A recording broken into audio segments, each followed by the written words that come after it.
I have the great pleasure of introducing Alexander Miles from the consulate in Miami. And so, Alex, I'll turn it over to you. Thank you so much, Craig. I really appreciate it. And I appreciate this time with all of you today. And thanks for taking out the time in your busy schedules nowadays, with all of us being, or at least most of us being on Zoom. It seems that there's not a cushion of space between meetings. It's just meeting after meeting. So I appreciate your time here today. Also, I have a friend from the UK who will be participating, Aaron Sandoval, and I'll be introducing him in a little bit after my presentation. But he's actually currently studying in the UK, and he's a Marshall Scholar. So I'll talk a little bit more about Aaron in a little bit later, but we really appreciate this opportunity. The British Consulate does, and I'm very grateful to FSU and Craig also for setting this up. Our intention at the consulate is to represent British interests in Florida and the United States in general, but primarily in Florida, Puerto Rico, and the United States Virgin Islands, not to be confused with the British Virgin Islands. And my purpose of the consulate is really dealing with issues pertaining to public affairs. So that is why I'm here today to present about the Marshall Scholarship and just the general benefit of studying in the UK, whether with a Marshall Scholarship or without. As I'm sure Craig will be able to say, and you'll be able to research, there are many other scholarships that you can apply for in the UK. That don't have to be Marshalls to be able to study there as an American. So the first thing I wanted to say is I promote scholarships, but my main duty is see me doing political analysis and communications for the consulate. I am an American, so that's why you'll see my my British accent is lacking today. Just give me a second. My dog's getting a little rowdy. Just a second.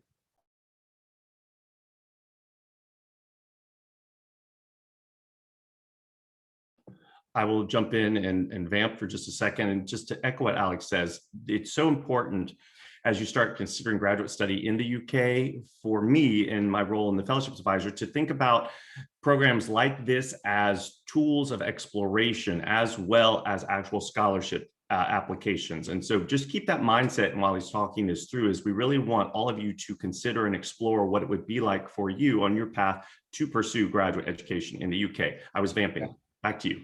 No, thank you so much. I really appreciate that. The other thing I just wanted to mention briefly is if our consulate's based in Miami, but if you're from Miami, we'll be here for a while. We do from time to time with COVID, we've stopped it for a little bit, but we do have internship opportunities either with my department, Public Affairs, or with other departments like the Department of International Trade.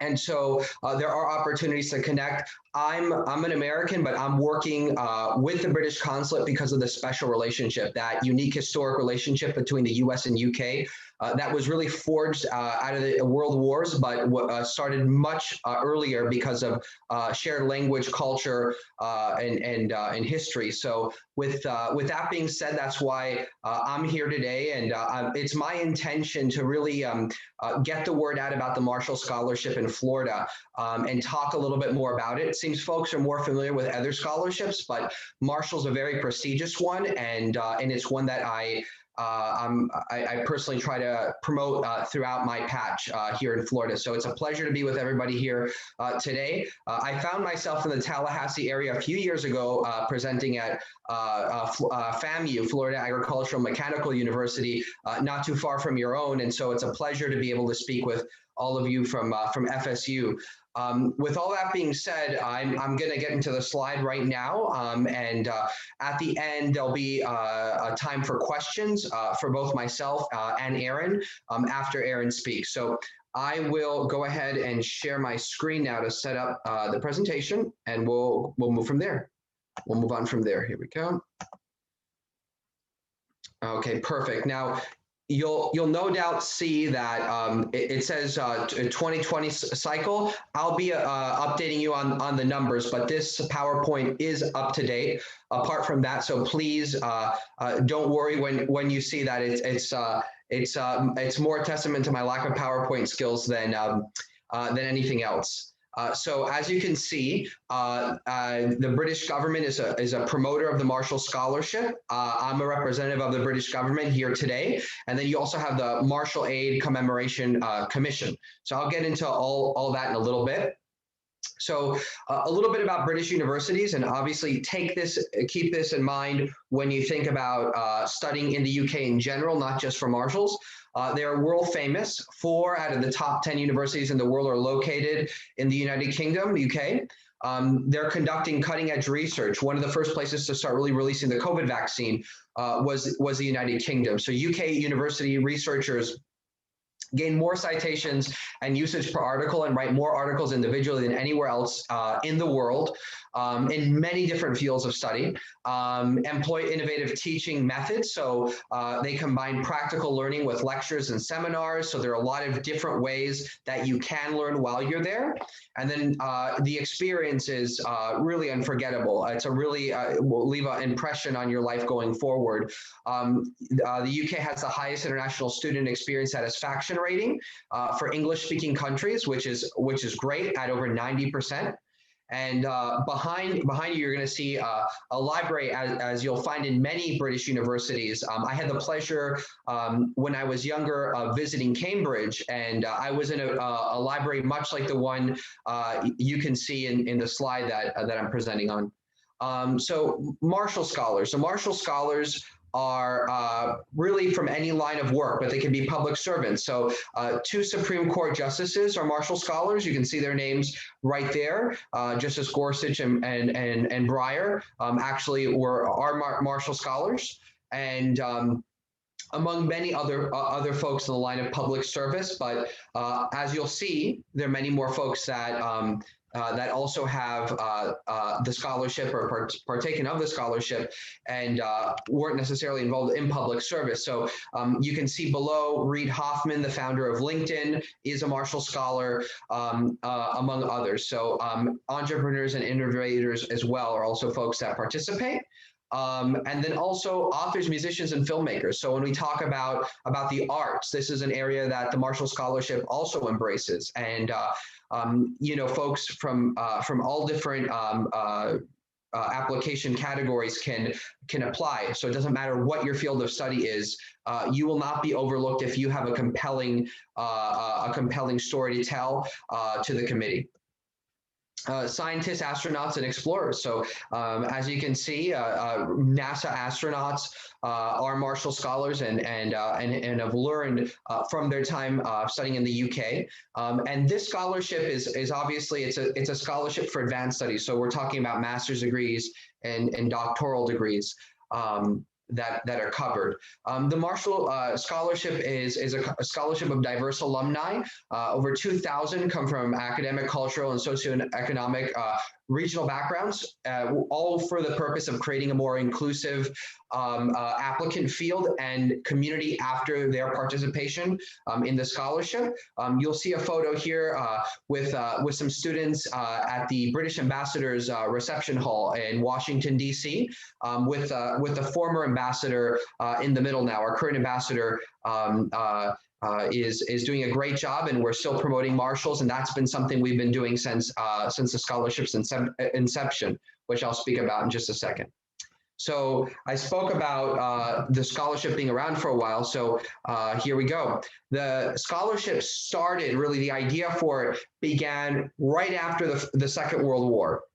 There was something called the Marshall Act, where the United States helped rebuild Europe through money that they gave to help rebuild European nations devastated by the ravages of war. The United Kingdom was one of those countries that received some of the most funding to rebuild. Although there wasn't hand-to-hand combat, there was aerial combat in the United Kingdom, with London being bombed during the Blitz, among other attacks on the United Kingdom. And so out of that strong partnership, that special relationship, as I discussed earlier, the United Kingdom through an act of parliament, I might add, in 1953, as a thank you for the economic aid under the Marshall Plan. And the name Marshall comes from an American general who had that same last name, whose idea was to really help the European continent this way and rebuild after the Second World War.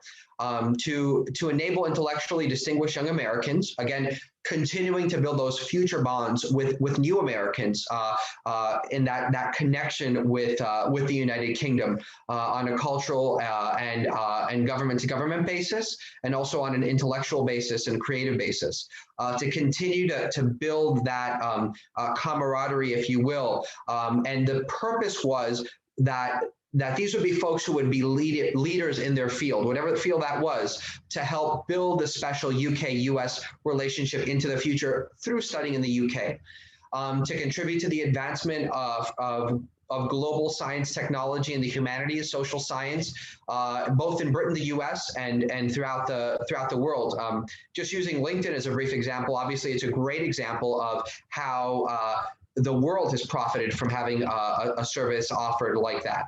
And also it was to motivate scholars to act as ambassadors upon their return to the United States, further cementing those ties between the United Kingdom and the United States. So the eligibility for the scholarship, and this is important, as I mentioned a little earlier, that there's the scholarship committee is really looking for folks to play that ambassadorial role, which I'll get into in a little bit. You do need to be a U.S. citizen at your time of application. So it doesn't matter if you weren't one when you were born, but you must be one when you do apply. So I did want to expound a little bit on the first bullet point up on top. Also, and this is something that has not changed over the course of the years, is we're looking for applicants who hold a GPA no lower than 3.7 on their undergraduate degree at the time of application. So you might still be working on your undergraduate degree, soon to be finishing it, but at the time of your application, you must have that 3.7 GPA.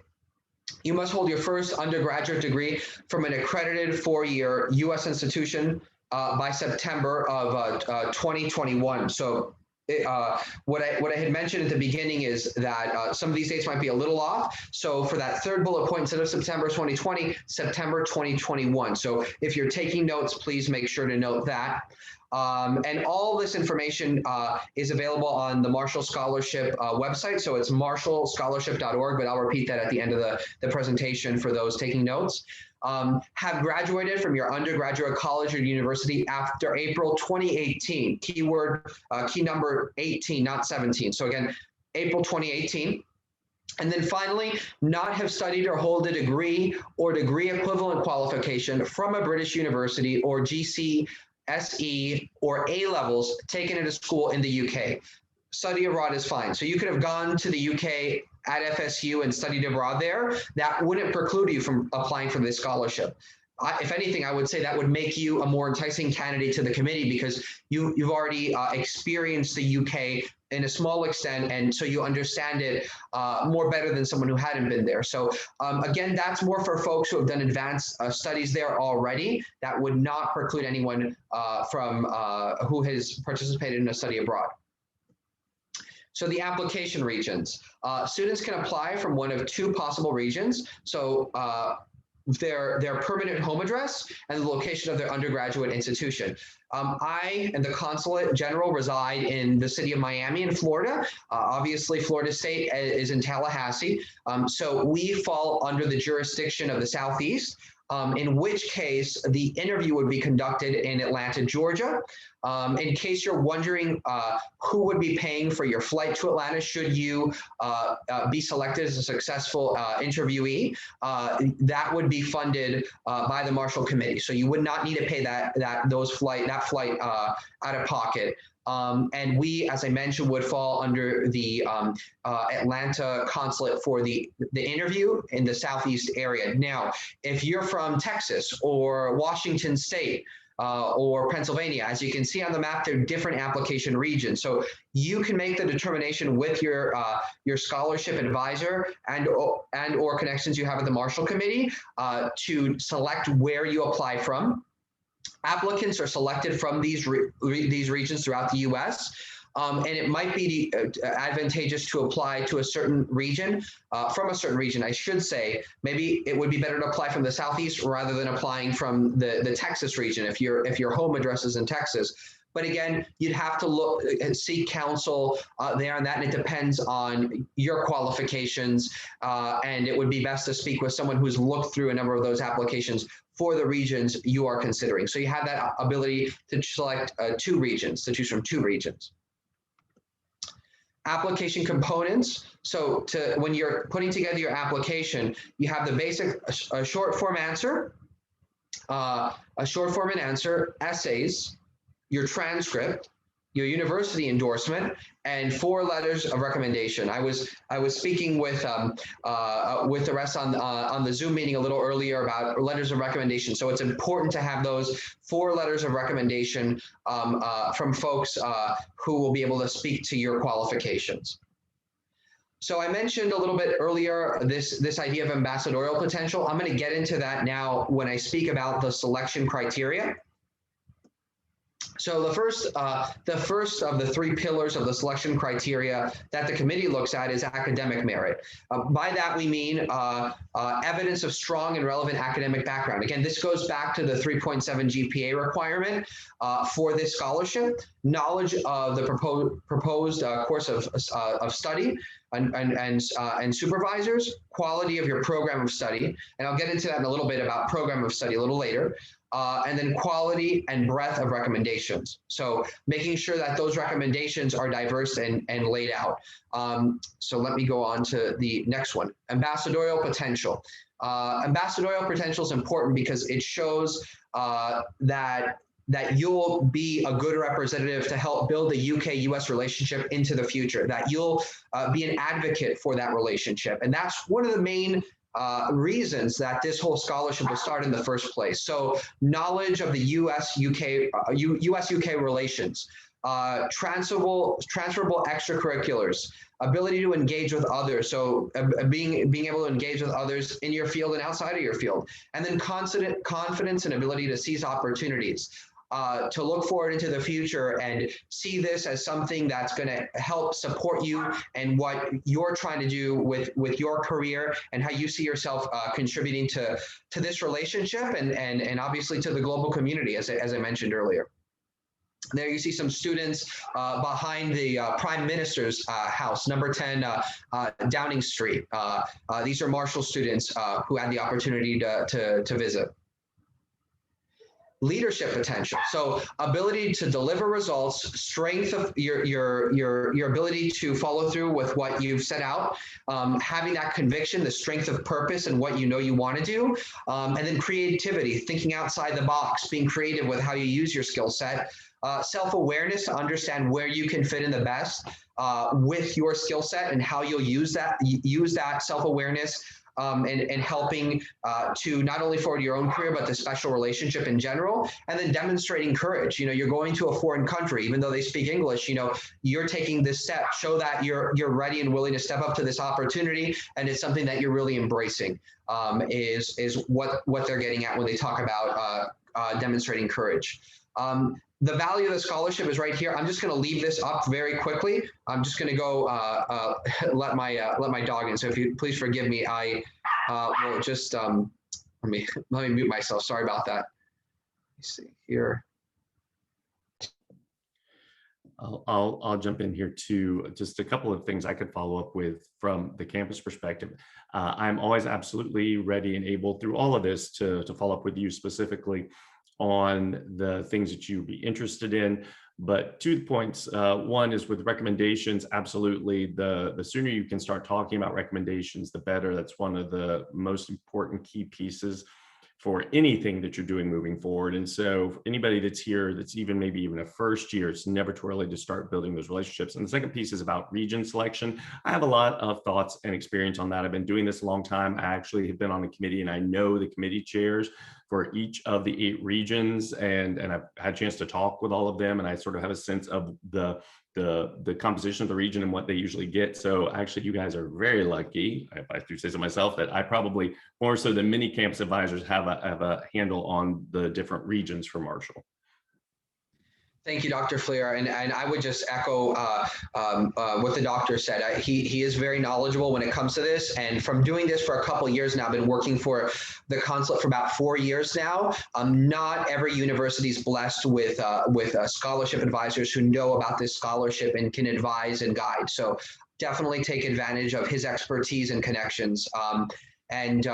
He's actually connected with one of my contacts at the embassy, who's a graduate of Florida State University, who really taught me how to promote about this scholarship. So there are a number of connections at FSU for this scholarship. So the value of the scholarship, so the total value is about, and this can change, but it's about $45,000 a year.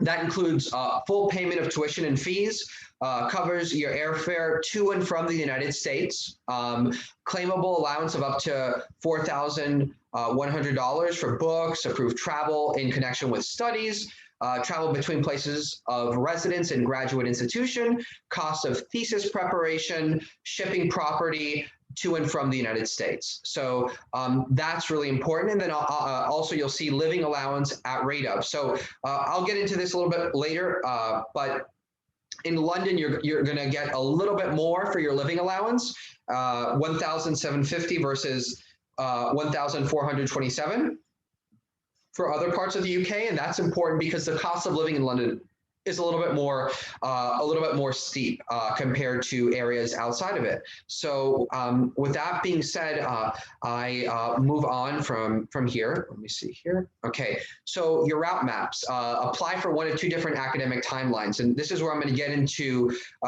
if you're going to just pursue a master's, a doctoral work.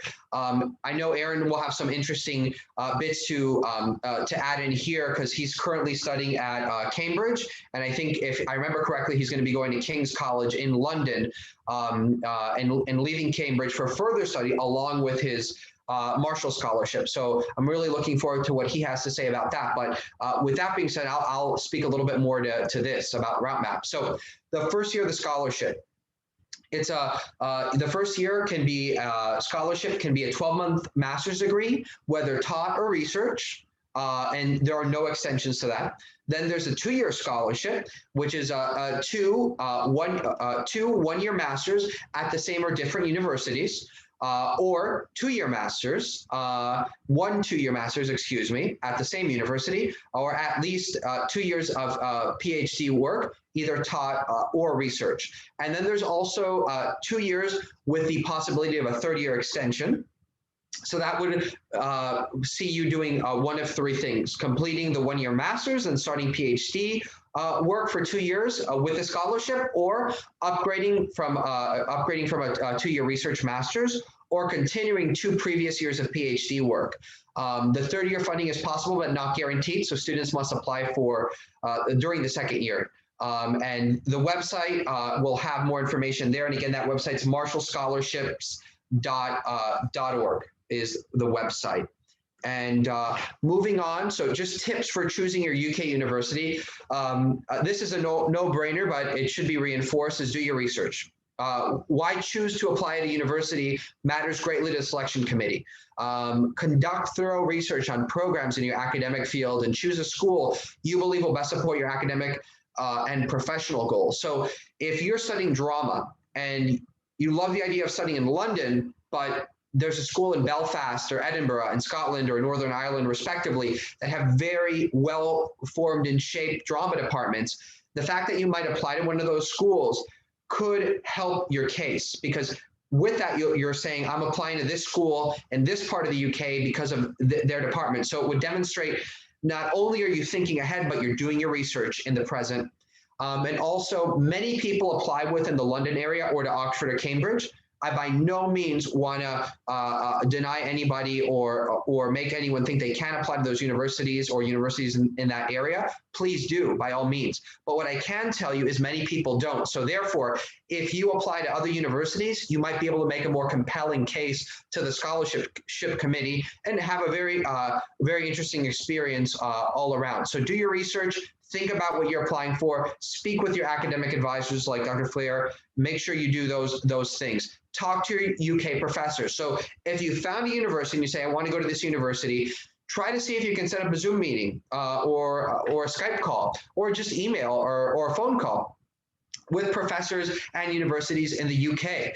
The fact that you've taken this second step of proactivity in preparing your portfolio for application is going to be further emphasis to the committee that you're a serious and well-rounded candidate and you're doing your research. UK universities are home to some of the world's leading researchers and professors, as I mentioned. They'll be able to guide you and speak to where you are academically and where you want to be. In fact, they'll even be able to tell you where they see their academic institution going in the next couple of years when you'll probably be studying there. And it will help you make your decision about whether you want to study there, in which case you would insert that information into your application to further make a compelling case. And then finally, consider schools outside of London, as I mentioned, for the same reasons, right? World-class universities can be found throughout the United Kingdom, not just in London, Oxford, or Cambridge. Many universities can provide that tailored, and that's a key word, that tailored academic experience. Again, think about where you are, what your major is, what you're going to be pursuing your master's work, your doctoral work in, and tailor your course of study in the university, the academic institution you select based around that. Very important. I can't stress that enough. You could even possibly speak to the culture and the cultural experiences you're looking to gain from going to a university anywhere in the UK, whether in London or outside. So that's another important component, and try to fuse that together with your own culture and how you look to build that UK-US relationship. 5 tips for choosing a UK university. So develop your academic plan, develop a plan that demonstrates in your application and to the selection committees how to make the most of your time in the UK. Remember, you can apply to any university in the UK. The Marshall Scholarship enjoys partnership agreements with a host of British universities and colleges who will subsidize or cover the full costs of a Marshall Scholarship.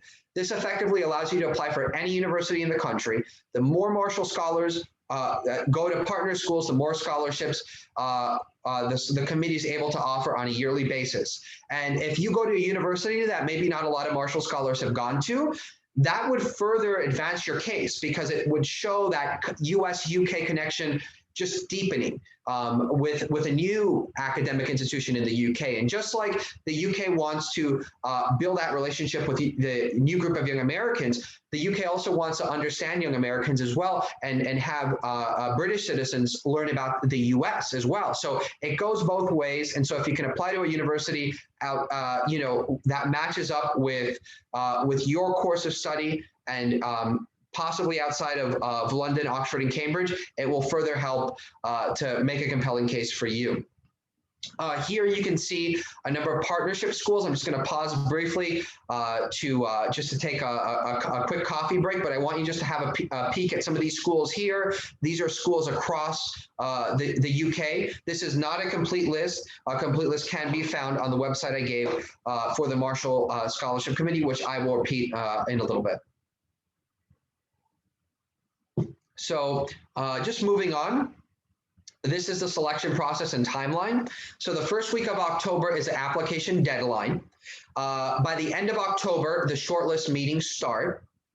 And the interviews, which if you apply in our Southeast region, would be conducted in Atlanta, not Miami, would be the first 2 weeks in November for interviews. Your university may have an earlier internal deadline, so please check with Dr. Flair about that if FSU has an earlier deadline. And I'm sure he'd be more than happy to let you know about that. And then right before New Year's and Christmas time is the first week in December is when offers are made. So the interviews happen and then the offers are made. Interviews are about 30 minutes long at your regional consulate or embassy. In this case, it would be the British consulate in Atlanta. If you let me know what part of the US you're from and you're considering applying from your home address and you're not from the Southeast, I'd be more than happy to tell you what consulate corresponds to you in the Q&A section. Travel costs, as I mentioned, are covered by the Marshall Commission. No international flights. All committee members are American and most are Marshall alumni, but not a requirement. And all thematic areas of expertise are covered by committee members. In other words, they're going to cover all the areas. They're going to take into consideration all the different majors that are going to be applying for this scholarship. 2019 Marshall Scholarship class by U.S. institution. Here you have some data points. So you see Ivy League, state and public universities. In the case of FSU, obviously a state university, much like the one where I went in Clemson in South Carolina. And here are some of the data points there. And then as you can see, the Marshall Scholarship class in 2019 went mainly with Oxford and Cambridge, but London universities came in a close second, followed by other UK universities, which leads me to further stress the point. If you apply outside of Oxford and Cambridge and London universities, it could just possibly make for a more compelling case. But by all means, apply to Oxford or Cambridge or London universities if it falls in line with your course of study, and if they have the departments that are prepared to really help grow you academically. So just keep that in mind. And Aaron's a great example of that. He's going to Cambridge, and then he's going to a university in the London area. So I'll leave him to speak a little bit more to that.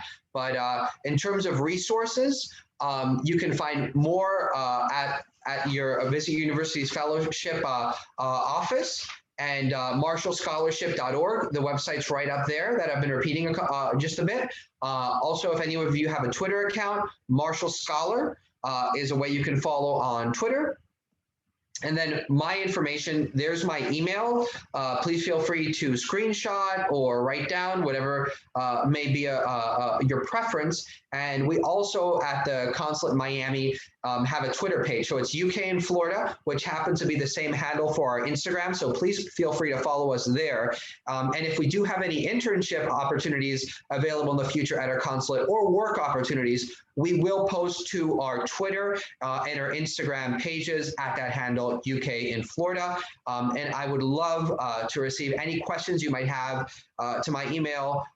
If you have any questions about this or about working with the British government, more than happy to be to help out with that.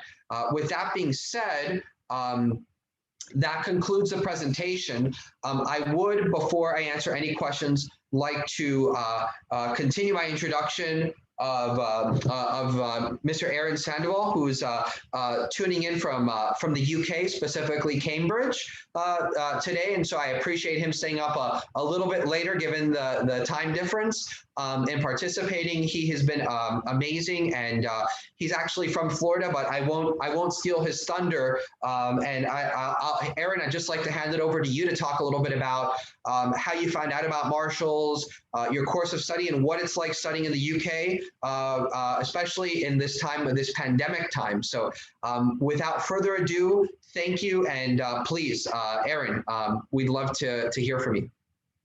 Thanks for that kind introduction, Alex. I'll try to keep it short. That way there's some time for questions at the end. But so I'm born and raised in Florida. I grew up in Winter Haven, Florida, went to high school in Bartow. My family lives in Lakeland now, so Polk County represent. I went to the University of Florida. So that begs the question, why am I here helping the enemy? But no, really, seriously, I want to help more Florida public universities win Marshalls. I was looking at the statistics yesterday, and they're all on the website, by the way, if you want to look through these numbers that Alex was talking about. But I think Florida had 0 interviewed finalists. Florida public universities had 0 interviewed finalists in the past year. And it's a big problem because we're up against really big name institutions that really pump out Marshalls every single year. A lot of the times they just put forth more resources on focusing on winning these things. So hopefully through outreach like this, we can help level the playing field and see more of these Floridians over in the UK. So a bit about me, I guess. I was a biology major in college. I did research on regeneration, like regenerating organisms, like cut off the arm and it'll grow back, because I thought it was cool. And then that kind of spiraled into my career goal of becoming a physician scientist developing regenerative therapies. I first learned about the Goldwater Scholarship, or not the Goldwater Scholarship, the Marshall Scholarship, when I won the Goldwater Scholarship as a sophomore. And for those of you who don't know, the Goldwater is just a merit-based scholarship for undergraduate researchers who show a lot of promise in their research. And that's when the scholarship office at UF tipped me off about like thinking about UK fellowships. I ended up applying to a few different fellowships. I applied to the Marshall Scholarship and a host of other scholarships as well. The Marshall was really my top choice because it allows the most flexibility out of any of the scholarships that I was made aware of. A lot of the other scholarships limit you to a certain school, and that's great if you want to go to that school. But the Marshall really allows you to go anywhere you want. So the possibilities are endless with the Marshall. So like I said, I wanted to become a physician scientist developing regenerative therapies, and that guided my application process when I was choosing which degrees to do here in the UK. So right now I'm in Cambridge doing a research degree on stem cell biology. It's closely related to the field of regeneration, but just different enough so that I can grow. And I made that argument during my in my application and during my interviews. And then my second degree next year, hopefully, will be at King's College London, like Alex was mentioning. That degree is a little different. It's more of a translational degree focusing on the commercialization of regenerative therapies, taking them from bench to bedside. And that's a taught degree. So I thought I'd get a good balance of 1 year of research, 1 year of taught classes, give me a good flavor of the education here in the UK. And I think it made a really compelling argument to the committee because I was combining my two disparate but related passions of bench research and entrepreneurship. And both of those things will hopefully contribute to my future career as a physician scientist. And quickly, I can talk about what the Marshall Scholarship has done, has been like, the experience has been like for me so far.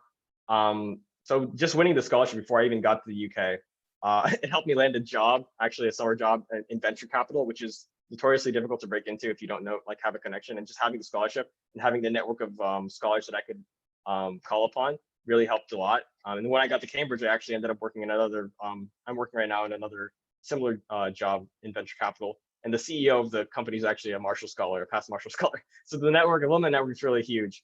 And everyone's super helpful, and everyone's willing to talk to you if you just shoot them an email. So it's really, really great. My experience in the UK has been a bit different than I'd say than past years of scholars, since the UK is currently right now in a lockdown. So I don't know how well I've been able to fulfill my ambassadorial duties as we're not supposed to meet with people right now. But luckily, I work in a lab setting, and my lab is very small. My lab group is just me and another person, actually. So we've been able to maintain social distancing and stay safe while I'm working here. I will say, though, that I've been able to interact with a lot of Brits here in the lab setting and at my college a little bit.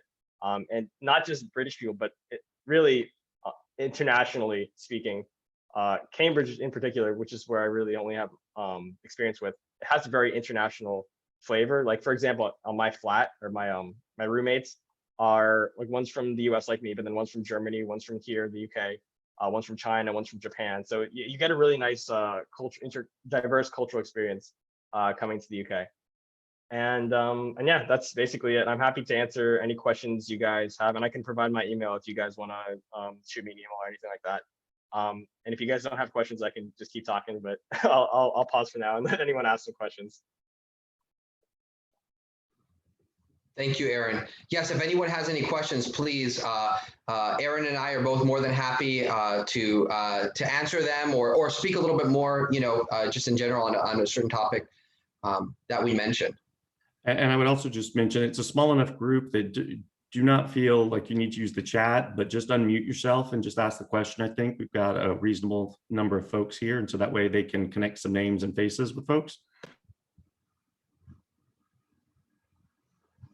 Hi, my name is Angelina. I'm a junior currently, and I have two questions, if that's okay.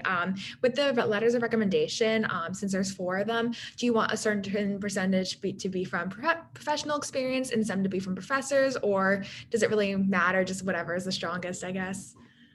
I would say, and Aaron, please feel free to give your insights as well. I would say probably a mix based on what your major is, and if it would make most sense given your professional experience, that it would fit in with the course of study you're going to study in the UK. So if you're doing drama, let's just say, to use it as an example, that's your major. If you've done work in that field, I would say for sure include that, but obviously the academic, and then obviously if you didn't do a lot of work or internships in line with your major and that course of study you want to continue in the UK, keep it more focused on academic. Aaron, do you have anything to add on that, or? Yeah, whenever I was gathering my letters of rec, I was thinking about having a diverse kind of set, and I wanted each of those letter writers to highlight different qualities that I had. A big tip would be to sit down and talk to them about this whole what the Marshall is. Let them know, let them understand that it's not really going to be like a standardized letter for grad school, right? Because you're applying for something more than grad school. But yeah, whenever I was going through it, I made sure to get some letters from people who taught me in classes, letters from people whose labs I'd worked in, and then so just a good variety. You don't want like 4 professors who taught you in classes, right? Ideally, you'd want a nice variety of things that from different parts of your life. Awesome. Thank you. And then one more quick question. So I was thinking about taking a gap year between my senior year and starting my grad program. Is that looked down upon? Or I was thinking of teaching English in a foreign country. But yeah. I don't think it would be looked down upon. What I would say though is, would it make your application more enticing to the committee? Would it be something that again would align with that? Whether with your academic study or what you're looking to do with those academic skill sets, and how does that link in with your ambassadorial potential, with your work ethic and whatnot. If it's something that shows what yourself as a candidate, I think it can only help you based on obviously that trajectory. Okay, thank you. You're welcome. I might also just add real quick, there is with the letters, and if you meet me one-on-one, I'll go through this. There is a letter that is very specifically meant to support the essay in the application about your leadership. And one of those has a direct correlation as well. And so that helps with that variety just sort of built into the process, but that would go in part of the conversation. The other thing that I do as the administrative arm on campus of this organization is once you identify your recommenders, I actually contact your recommenders as well and explain what the scholarship is, what constitutes a strong letter, how it's different from a grad school letter, and offer to read through their materials and help support your recommenders as much as I support you. And many of them take me up on that. So. Anyone else? Yes, hello. My name is Carolina. I'm a sophomore right now, so this is a little bit futuristic for me still, but I was just wondering, in an administrative sense, you mentioned that the committee was a diverse group of like all the thematic areas. So when you're interviewing, you are talking with more than just one person, you're talking with the whole committee, and it's like a group interview, or will you be selected and paired with the one that matches your area of study most? Sure. The committee is a number of folks, so you won't be paired with necessarily someone who matches up with your major, for example, or the course of study you want to take forward in the UK.